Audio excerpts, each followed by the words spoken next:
Hey everyone, it's Lisa. And this is Olga. Hey, and it's Keenan. And we're really excited to be here today to talk to you guys about some financial aid tips and tricks to help you complete your FAFSA. So stay tuned. So what is FAFSA? The important word here is free. It's a free application for student aid. Make sure that you access it from the FAFSA.gov website because this is the way that you can make sure you don't have to pay any money for it. It includes all the financial information for you and your family, and it allows you to receive money to pay for your education.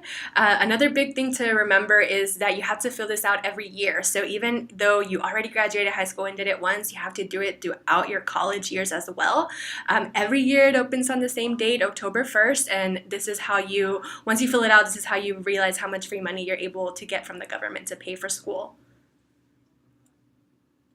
And here you can see the entire financial aid process. So the first step at the top is to gather all of your tax returns from you and your parents and any other materials that we're about to go into more detail with.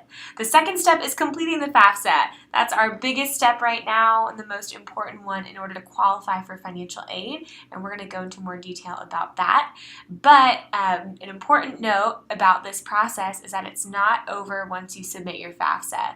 You also have to complete verification, check your financial aid packages, and then accept your financial aid packages through your school. So don't stop after you submit the FAFSA. Yeah, so before you start, you're going to need some documents. You're going to need you and your parents' 1040 tax return, both of your W-2s from the prior year. You will also need you and your parents' social security number, birth dates, and your parents' date of marriage/separation. And you will also need any records of all untaxed income. Your parent FSA ID and your FSA ID will also be needed so you can electronically sign your documents. You can create that on FAFSAaid.gov.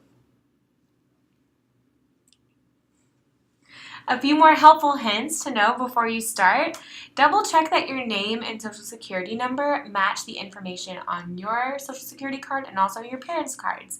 It's important that it matches. You also want to be accurate. This is a federal document that you're completing and it's going to the government. So if you don't know something, just ask.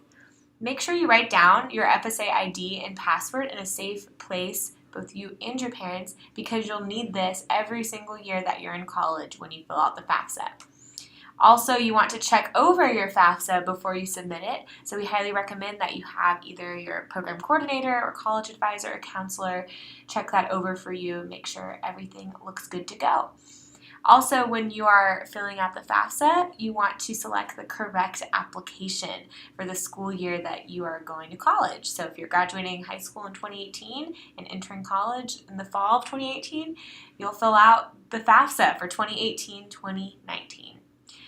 And if you have any questions, you can use the Help and Hints box that is on the right side of the screen. It's really helpful. Make sure you use it.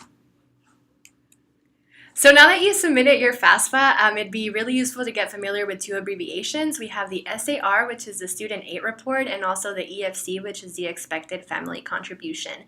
Your Student Aid Report is going to have a lot of information regarding the amount of Pell Grant money that you qualify for, and also if you're selected for verification. So if you look at your Student Aid Report, it will have your Expected Family Contribution, which is a number of how much your family is expected to contribute towards your education.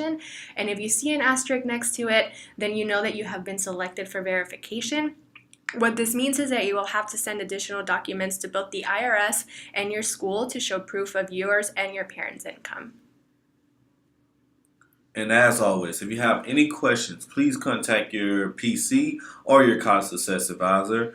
And you can also contact the Federal Student Aid Office at studentaid.ed.gov. Or you can give them a call at 1-800-433-3243. Thanks, everyone. Bye. Bye. Get that money. Get the money.